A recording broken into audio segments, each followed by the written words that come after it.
Ang mabuting balita ng Panginoon ayon kay San Marcos.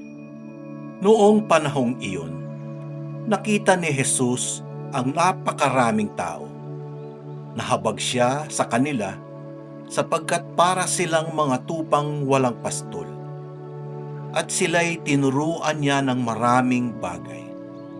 Nang dapit hapon na, lumapit sa kanya ang mga alagad at ang sabi, "Ilang ang puok na ito at malapit nang lumubog ang araw. Payaunin na po ninyo ang mga tao sa mga karatignayon at bayan upang makabili ng pagkain." Ngunit sinabi niya, "Kayo ang magbigay sa kanila ng makakain." Bibili po ba kami ng halagang 200 denaryong tinapay upang ipakain sa kanila? Tanong ng mga alagad. "Ilan ba ang dala ninyong tinapay?" "Tingnan nga ninyo," wika niya. Pagkatapos tingnan ay kanilang sinabi, 5 po at 2 isda. Iniutos ni Jesus na ang lahat ay maupo ng pulu-pulutong sa damuhan. Kaya't naupo sila ng manda-mandaan at 50. Kinuha ni Jesus ang 5 tinapay at 2 isda. Tumingala sa langit at nagpasalamat sa Diyos. Pinaghati-hati niya ang mga tinapay at ibinigay sa mga alagad upang ipamahagi sa mga tao.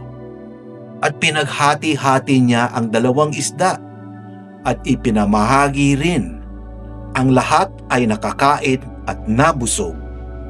Nang tipunin ng mga alagad ang lumabis na hati-hating tinapay at isda, nakapuno sila ng 12 bakul. Sa mga nagsikain, 5,000 ang mga lalaki. Ang mabuting balita ng Panginoon. Pinupuri ka namin, Panginoong Hesukristo. Nakita ni Jesus ang napakaraming tao. Nahabag siya sa kanila sapagkat para silang mga tupang walang pastol. Ang ebanghelyo ngayon ay paanyaya sa atin na magtiwala sa malasakit ng Diyos. Maraming beses sa ating buhay na tayo ay tila mga taong nagtipon sa ilang, pagod, gutom, may mga pangangailangan, ngunit walang kasiguruhan kung paano ito matutugunan.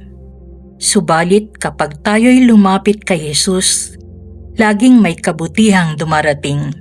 Hindi lamang siya naaawa, kumikilos din siya.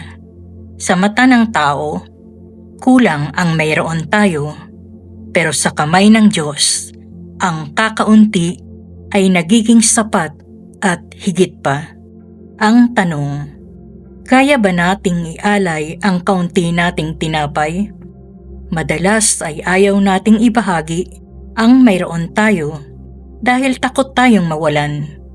Pero ang tunay na pagmamahal ay pagbabahagi. Ayon sa unang pagbasa, ang umiibig ay anak ng Diyos. Kaya't kung nais nating mapabilang sa pamilya ng Diyos, matuto tayong umibig. At ang unang hakbang ay ang pagbibigay. Ang himala ng pagbabahagi ay nagsisimula sa ating bukas na puso.